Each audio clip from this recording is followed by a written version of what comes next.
Assalamualaikum warahmatullahi wabarakatuh. Waalaikumsalam warahmatullahi wabarakatuh. Ya, di sini kita akan belajar mengenai bioremediasi. Ya, sebelum kita memperkenalkan alat dan bahannya dan campurannya, kita perkenalkan teman kita yang ada di samping kanan dan kita Hujana. Ya, Hujana dan yang kedua adalah Beni Anggraini. Baik, bapak-bapak dan ibu sekalian, kita akan berinovasi bagaimana menggunakan rumen sapi sebagai bahan atau sebagai campuran dalam pembuatan pupuk cair, ya, yaitu biasa disebut dengan penggandaan. Untuk cara mudahnya, apabila dari rumen sapi itu terdapat 10.000 atau 1 miliar bakteri, kita gandakan bagaimana caranya agar menjadi 1 miliar bakteri atau 2 miliar bakteri, ya. Baik, sebelum kita belajar atau sebelum kita lebih lanjut, kita akan memperkenalkan daripada alat dan bahan yang kita gunakan. Ya, baik. Yang pertama tentu saja kita menggunakan air, ya. Air ini sebagai pengencer atau sebagai tambahan untuk pembuatannya. Ya. Yang kedua adalah molase, ya. Kita lihat molase ini adalah tetes tebu yang dimana nanti bisa digunakan sebagai makanan daripada bakteri rumen. Dan yang tidak kalah pentingnya dalam pencampuran ini adalah rumen sapi, ya. Rumen sapi ini adalah isi perut, ya, isi perut sapi yang disekat-sekat. Nah, di situ ada bakteri dan kita manfaatkan bakteri itu dalam pembuatan pupuk cair, ya. Dan itu ada lagi, ya, dari kita bahan pasti ada alatnya, ya. Yang pertama kita sediakan botol. Di sini ada 2 botol, ya, ada botol besar, ya, nanti sebagai tempat di mana pengembangbiakan atau isolasi daripada bakteri rumen. Yaitu botol kecil, ya, botol kecil ini yang berisi air. Nanti di situ akan saya jelaskan bagaimana fungsi penggunaannya. Dan tidak kalah pentingnya juga ada ember, ya. Ember ini untuk mencampurkan daripada molase, air, dan bakteri rumennya yang kita gandakan.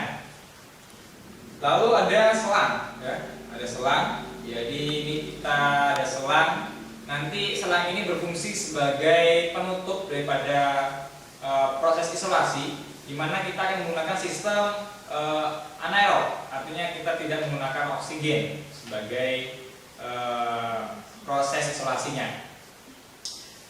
Ya, untuk lebih lanjut kita akan belajar mengenai bagaimana menyampurkan atau kita membuat daripada isolasi bakteri yang nantinya kita akan gunakan untuk pembuatan pupuk cair. Baik, bapak-bapak dan ibu sekalian, yang pertama ialah kita akan mencairkan atau kita akan sebentar, ada satu lagi alatnya ialah pengaduk, ya.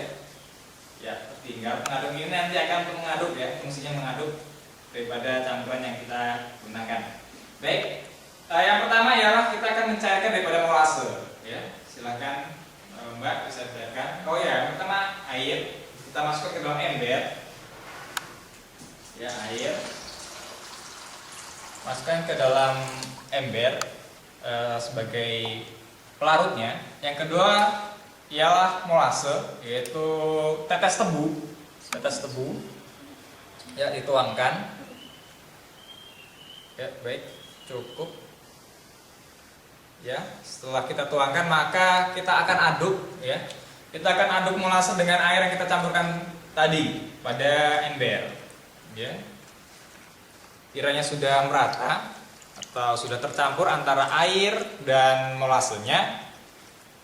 Langkah selanjutnya ialah memberikan bakteri rumen, ya, pada larutan molase, ya. Bakteri rumennya kita campurkan. Oke, diaduk sampai rata. Ya, sudah. Ya, baik. Inilah proses awal, ya, proses awal daripada pembiakan atau isolasi bakteri rumen. Tahap selanjutnya, apabila sudah dicampurkan menjadi satu, karena kita menggunakan sistem anaerob, maka kita akan menuangkan campuran ini pada botol yang besar sebagai proses isolasinya. Setelah dicampurkan daripada molase, bakterumen, air dan diaduk, maka kita akan menuangkan campuran tersebut di botol besar, ya. Baik, kita langsung saja tampurkan. Nah, dengan hati-hati.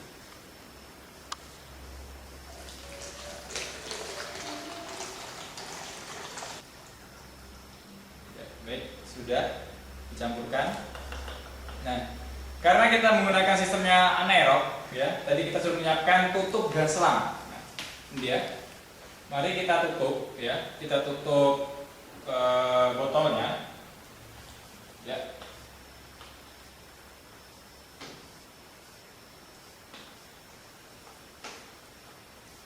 Ya, kita tutup. Nah, mengapa ada selang?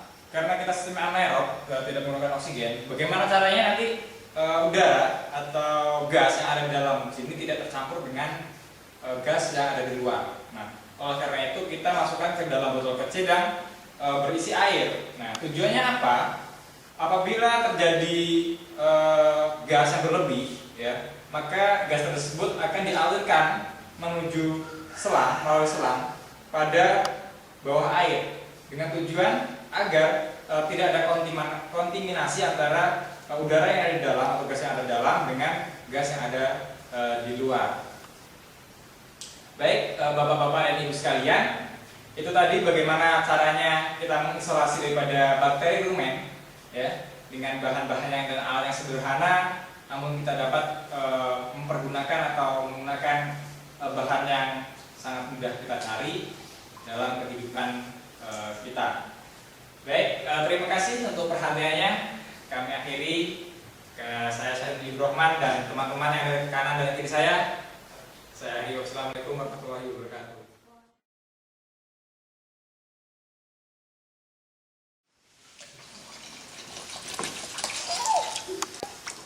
Setelah penambah diberikan urin sapi, tambahkan bakteri pengurai berukuran sekitar 250 ml.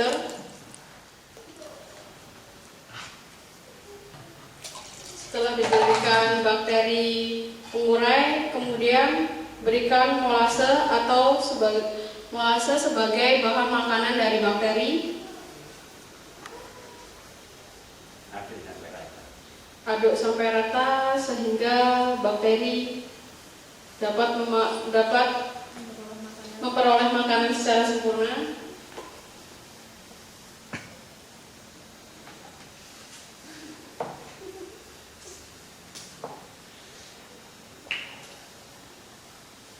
Setelah diaduk secara sempurna, kemudian ditambah bubuk cair yang akan kami buat ini.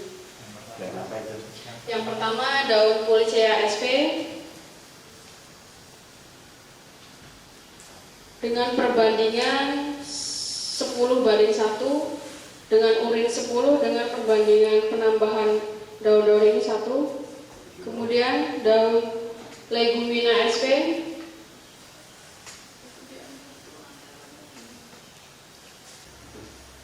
kemudian dilakukan fermentasi kurang lebih 21 hari untuk menghasilkan